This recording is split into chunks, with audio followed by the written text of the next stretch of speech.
Hello guys, Captain Alex Mason, and today will be the final episode of Halloween, or Call of Duty, a Halloween related topic. Our final movie is Halloween Resurrection, which is the last official Halloween story movie, basically. And basically, it takes place, it's now the year 2002, basically right after the whole Halloween thing. And now we found out that Laurie Strode is now speaking about a death tunnel as the camera tracked along a sanitarium hallway. She talked about a door at the end of the corridor to either heaven or hell. The camera continued to round the window in the doorway where Raggedy Ann doll sat at her mom's pillow, and she sat nearby, staring off and looking heavily sedated. In 2001, she was a patient in lockdown at Grace Anderson Sanatorium, a psychiatric care facility in California, where she had a reputation as the sister of notorious serial killer Michael Myers. Nurse on duty said that, and basically this is where they flash back to Halloween age 20. 3 years earlier, she had shockingly killed a man by decapitating him after the 20 years after the first murders, when Michael finally found his sister. But see, though, this was the problem. She thought that he was Michael, but because he couldn't say anything, because Michael basically, I don't know exactly what it was, but he basically squeezed a certain muscle, preventing the guy from speaking. And this is played by Jamie Lee Curtis, of course. But however, it was an innocent paramedic. Or no. In 20 years, blah, blah, blah, blah, she attempted to murder her. And during an innocent summer paramedic had discovered the dead body in Myers' school dining hall. So it was a thing, and he rendering him basically grabbed and crushed, and his larynx, spelled Larynx. So basically, 3 years after, he killed everybody there who got in his way, and was trying to kill Laurie Strode, and eventually succeeds. Yeah? Alright, well, let me just finish up then.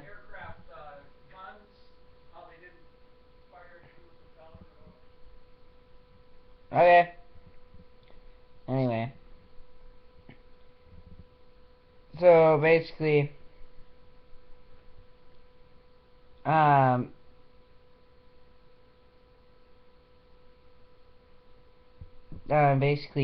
happened was, he eventually went up there, past Harold's room, where he was studying up on Ted Bundy in a detective magazine, and approached Laurie's room with his bloody knife. He burst through the door and saw the shape of someone in bed, but she had planned her revenge. Laurie struck him from behind and with a door lamp, raced down the hallway, blah blah blah blah. And during a method followed, her robe was left at the edge of a building. Had she committed suicide? From behind, she confronted him. "Hello, Michael." Grabbed his left leg with a rope snare trap and flipped him upside down on a crane device. And she was about to like stab him, and then said, "I knew you'd come for me sooner or later. What took you so long?" "You failed, Michael. You wanna know why? Because I'm not afraid of you. What about you? Are you afraid of me? Are you afraid to die, Michael?" And basically, I don't know why she would cut the rope, though, because he wouldn't die. She wasn't sure this time, because this time he was going like this, like pretending he wasn't him. but it really was, and ended up killing her. And she ripped off. He grabbed her arm, and when the frayed rope dropped him, he pulled her over the side in the building with him while stabbing her in the back. He hung by one arm from the ledge as he gasped, and then she said, "I'll see you in hell," and immediately, actually she kissed his mask's mouth lips, and then said, "I'll see you in hell," and then she fell. Later, giving the knife to the guy, making it look like he's the one who killed everybody, because Myers doesn't really have a reputation in California, which is odd. Well, now he kind of does.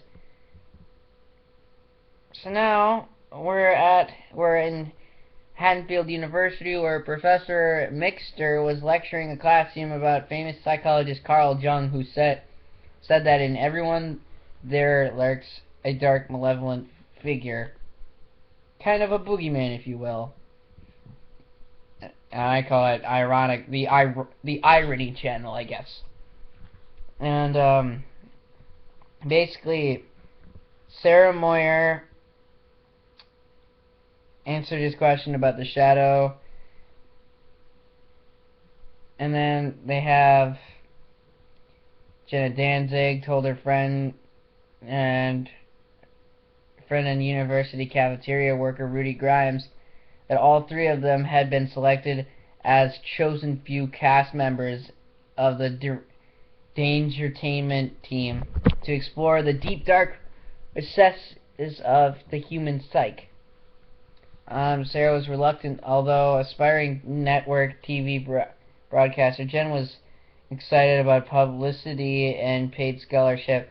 Weird fellow classmate Aaron warned them not to participate, and he says that's the house where it all started. He walked its hallways, hid in its closets, dreamed in its bedrooms, helped his mother in the kitchen, watched TV in the living room with his dad, played in his sister's bedroom. Then one day he picked up a knife and he never put it down again. So now it's October 30th, 2002, and they're meeting up at the 2400 Court Motel, where they met a fast-talking, trashy reality show media player and kung fu aficionado, Freddie Harris, aka Busta Rhymes. And for those who don't know who Busta Rhymes is, I suggest you watch the song "We Made It" by Busta Rhymes featuring Linkin Park on his Vivo, because that song is probably the best from the Madden 09 track. But anyway, so they're all doing an MTV place. She gets interviewed, they all get interviewed, and she got scared at one side, and he's like, "Hey, that's good, we need something like this," because they wanted to make it look realistic. Because originally he actually basically promoted, "Hey, we're going into this place, putting cameras everywhere," and while one of the guys set up, he got stabbed again in broad daylight by Myers, blah blah blah. So they're now all in the house. And what happened was they eventually found out that Myers is actually coming back to Hatfield, which is odd. I mean, if his mission is truly complete when when he says, "Oh, now I've killed my sister, now I'm good, I don't need to kill anybody anymore," why would he go back to Haddonfield? I know he lived there, but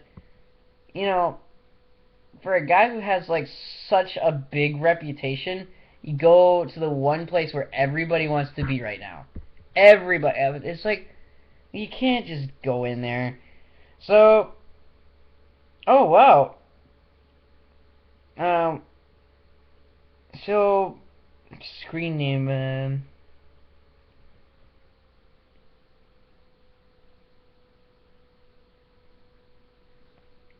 Basically, we found out that there was two guys in the Myers costume. First, it was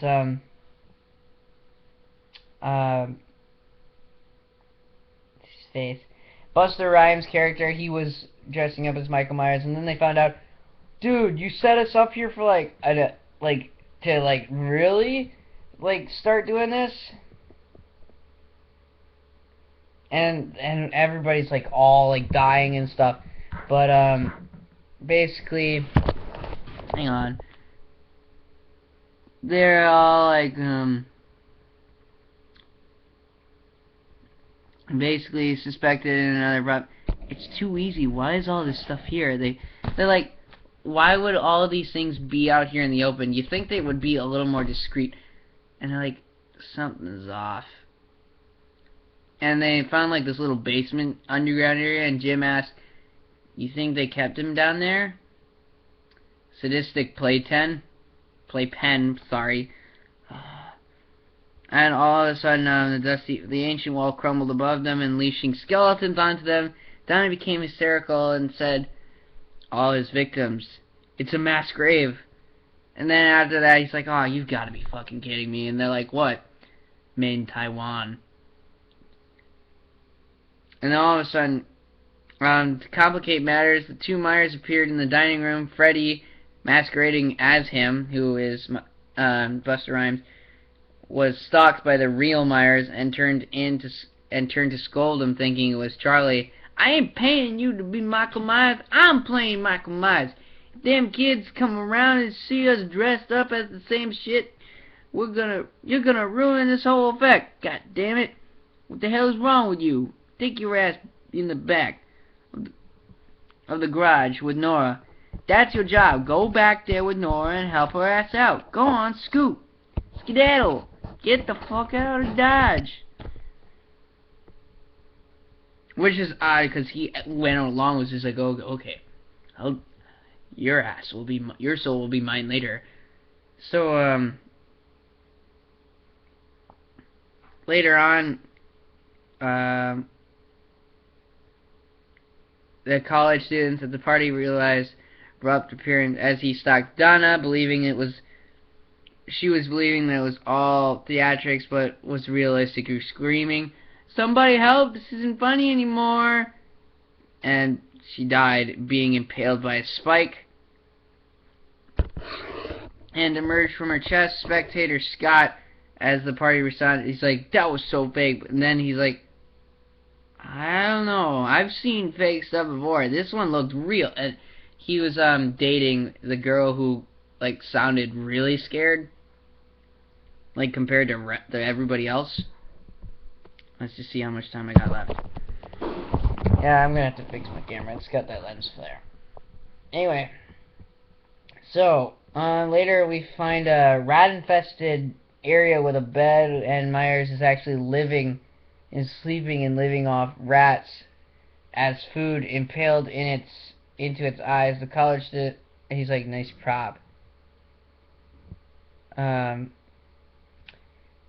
was actually the real Laurie Strode's Raggedy Ann doll, which was in the asylum. I don't know why he would take it with two nails in the eyes, believing that it was all theatrics, but it was realistic. Oh wait, no, I already said that. Duh. Later, somebody screams, Michael is here! When Michael did emerge, Jim clobbered him on his head, causing Freddy to be upset. He's like, relax, man, I'm only trying to give America a good show. So then he turned it off. He's like, huh? He's like, so you set us all up at your fucking expense, huh? But then all of a sudden they found out. He's like, America don't like reality. First of all, second of all, they think the shit is boring. They want a little razzle dazzle, a little pizzazz. What? I know, but I'm trying to finish something.